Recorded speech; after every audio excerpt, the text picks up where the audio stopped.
culturelle et d'action, monsieur le conseiller de coopération et d'action culturelle, chers invités, chers élèves, chers professeurs, chère équipe, nous étions réunis hier pour la dénomination de notre gymnase. C'est avec tout autant de fierté que nous nous retrouvons aujourd'hui pour donner à cet auditorium le nom de Hoonswan Room. Dans un établissement et plus largement dans une zone où la vie sportive est particulièrement dynamique, notre communauté scolaire a souhaité affirmer avec force la place de la culture en donnant un nom à cet auditorium, espace central de notre établissement. Il accueille spectacles, concerts, concours et autres conférences en lien étroit avec nos partenaires, notamment l'Institut français au Vietnam et l'Institut de recherche pour le développement, l'IRD. Nos élèves de 5e ici présents et de terminale, LVC vietnamien, nous présenter qui était Hoonswan Room et ce qu'elle continue d'incarner aujourd'hui, en particulier au Vietnam. En associant son nom à ce lieu de culture, d'échange et de partage, nous souhaitons transmettre à nos élèves le goût des mots, de la pensée critique et de la liberté créatrice. Je vous remercie de votre présence. Merci encore.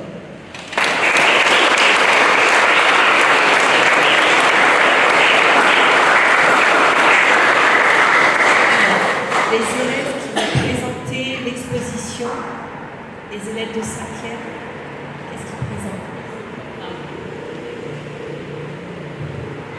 Bonjour à tous, je m'appelle Maïli, élève en classe de 5e D.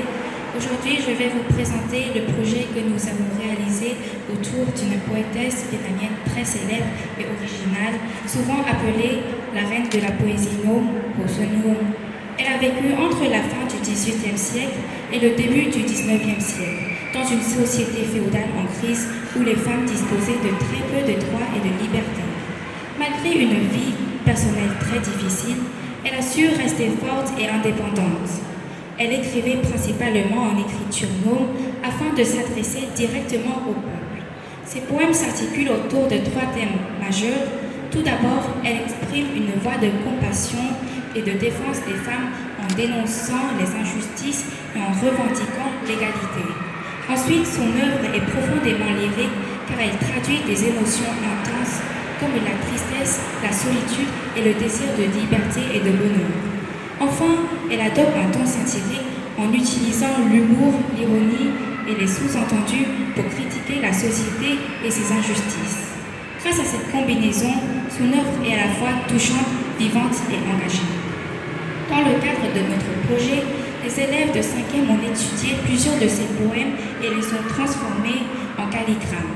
Cette approche propose une nouvelle manière de lire et de comprendre un poème en accordant de l'importance à la fois au sens et à la forme, rendant ainsi la poésie plus vivante et expressive. Les élèves ont fait preuve de créativité en réfléchissant aux émotions, au message du texte et à la meilleure façon de les représenter visuellement. Chaque groupe a également présenté son travail en vietnamien, accompagné d'un petit résumé en français en expliquant le poème, ses thèmes et sa transformation en calligramme. Ce projet est particulièrement intéressant car il associe la littérature et l'art. Mesdames et messieurs, vous pouvez découvrir ici les productions de notre travail. Vous verrez qu'un même poème peut être interprété et présenté de différentes manières selon la sensibilité de chacun. Voici les poèmes présentés avec des différentes manières. Personnellement, les poèmes de Hoonswan Room me touchent beaucoup. Je ressens à la fois de la tristesse face aux injustices qu'elle a vécues et de l'admiration pour son courage à s'exprimer et à défendre l'égalité. Ces poèmes sont à la fois beaux, puissants et engagés et ils nous invitent à réfléchir aux droits des femmes aujourd'hui. Sa voix reste très moderne et nous rappelle l'importance de s'exprimer et de lutter contre les inégalités. Pour conclure, Hoonswan Room est une poétesse exceptionnelle qui a su utiliser ses mots pour exprimer ses sentiments, dénoncer les injustices et défendre les femmes. Son œuvre demeure importante et continue de nous inspirer. Nous sommes toutes et tous ravis que notre amphithéâtre porte ce nom. Merci beaucoup pour votre attention.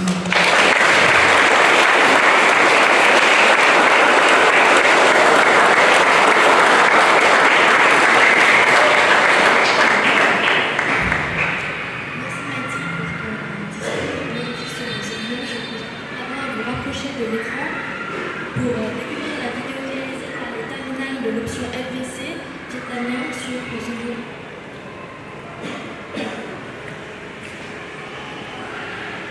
Hồ Xuân Hương được dân là Chúa Thơ Đô là nữ thi sĩ tài ba bậc nhất của văn học trữ tại Việt Nam.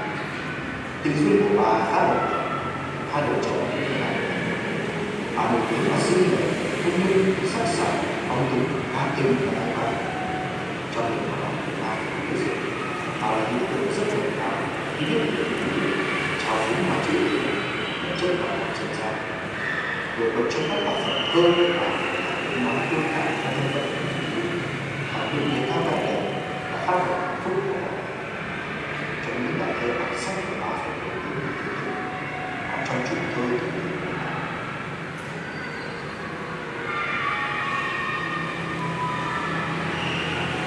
hiện ra sao sát phải trên cỏ nó mất trong ra thật là trọn nó thẳng không cô chúa sầu trộn sao không trước nghe những điều thiêu rồi gì sau rồi duyên để bóng mỏ tài tử văn minh ai có cả tâm là đâu chỉ rồi có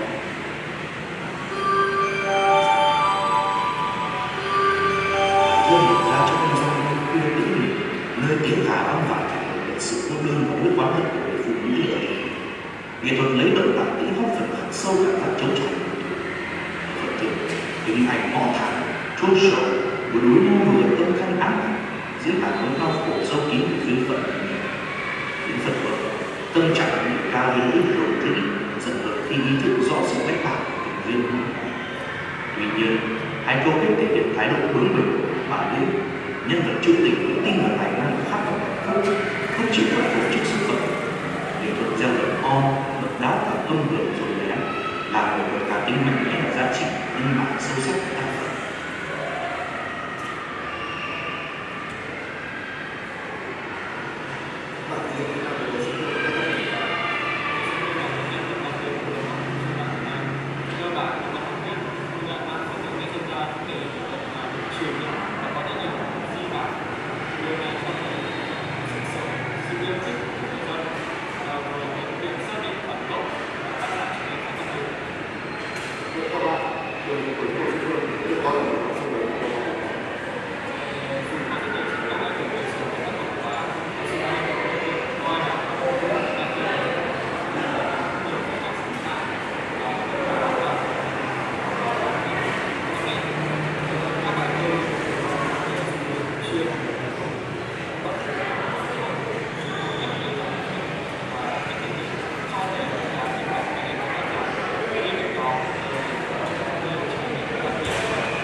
Merci beaucoup, Madame la Proviseure, Monsieur le conseiller de coopération d'action culturelle, Mesdames et Messieurs les représentants de l'association des parents d'élèves, Mesdames et Messieurs les enseignants et chers élèves. Je suis très contente d'être présente pour cette deuxième partie d'inauguration des lieux emblématiques de ce magnifique lycée Alexandre Yersin, établissement phare du réseau de l'enseignement français à l'étranger dans cette région si dynamique. Et j'apprécie tout particulièrement ce phénomène de balancier très fort que vous avez pu monter pendant ces 2 journées avec un établissement qui porte le nom d'un chercheur, d'un grand chercheur français, et ensuite le baptême de 2 lieux très importants dans cet établissement avec des personnalités féminines pour les nommer.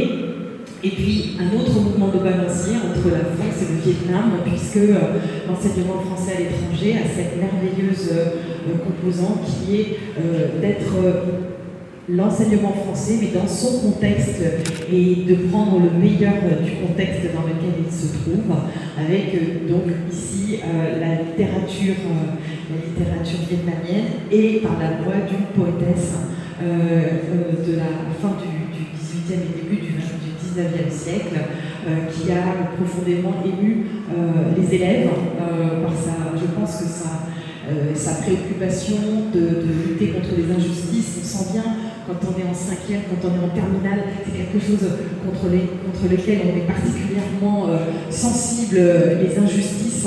Et peut-être aussi parfois la tristesse, c'est quelque chose qui nous étreint beaucoup quand on est adolescent et qu'on se pose beaucoup de questions sur son avenir.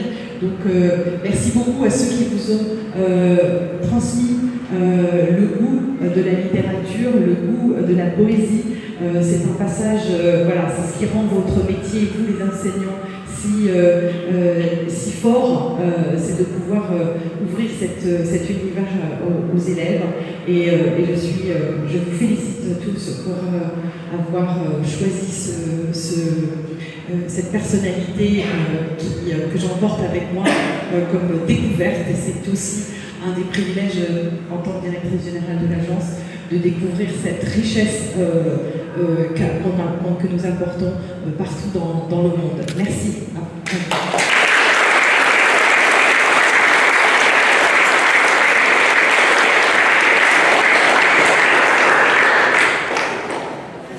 Merci Madame la directrice générale. Nous allons maintenant procéder au portrait.